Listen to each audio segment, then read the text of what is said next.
궁금한 게 2013년 그때 뭔 일이 있었나요? 왜 갑자기 그때? 제 생각입니다.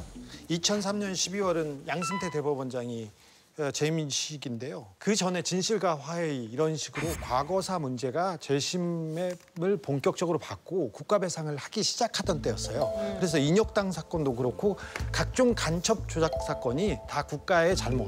그러니까 검찰이나 경찰에서 조작했고 판사들이 눈 감아줬다 해서 국가가 배상하기 시작했던 때입니다. 근데 그때 시효를 바꾸면서 그때 재심으로 그다음에 억울함을 풀었던 사람들이 돈을 조금 받았거나 아니면 받아야 되는 사람들이 이때부터 억울함을 또 어려움을 겪기 시작합니다. 억울한 옥살이라고도 우리 손해배상을 받지 못하는 현실이 굉장히 안타까운데요. 좀 제대로 된 입법이 필요한 상황이 아닐까 싶은데 우리 표 의원님이 정원서법을 발의하셨다면서요? 네, 일명 정원서법인데요. 국가배상법 개정안입니다. 네. 그래서 이번 판결로 인해서 생긴 문제를 바로잡기 위해서 국가가 중대한 과실이나 고의로 행한 잘못에 대한 손해배상 청구 소송에 있어서는 국가가 시효 주장을 하지 않는다라는 거죠. 표 의원님 굉장히 훌륭하시게 발의는 잘하는데 통과를 못 시켜. 왜 마음 아픈데 건드려요 자꾸. 그거 왜냐면 주진우 기자님이 보도 잘 안 해주시기 때문에 그렇습니다. 아 그래요? 예, 국민들이 관심을 가지셔야 압박을 느끼고 국회의원들이 일을 제대로 해서 통과시키죠.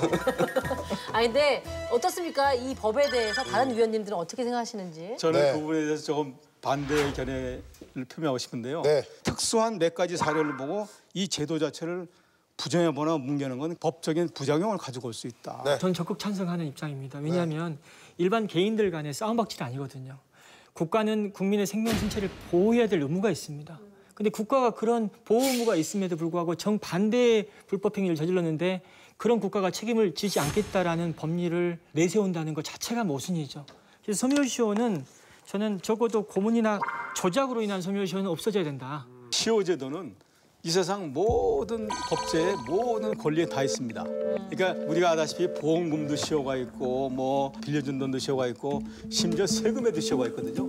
세금도 시효가 지나면 못 받아요, 국가도. 그건 왜 그러냐면 영원히 내비두면 시효가 없다는 말은 무슨 말씀이 되냐면 잠깐이 아니라 100년, 1000년, 만년을 가요. 그러니까 1000년쯤 지난 다음에 옛날 거 들고 나오면 감당할 수가 없어요. 시효는 시간으로 끊어버린 겁니다. 어쩔 수 없이. 자, 이 의원님. 증거의 변질 가능성이라고 해서 20년 전 그 사건에 대해서 이 증거가 맞는 건지 틀린 건지를 어떻게 아느냐. 이건 재심 심사하는 과정에서 알아서 다투어질 거예요. 걱정하시는 대로 800년 후에 갑자기 누군가 후손이 소를 제기할 수는 있으나 그게 받아들여질 가능성이 대단히 희박할 것 같습니다.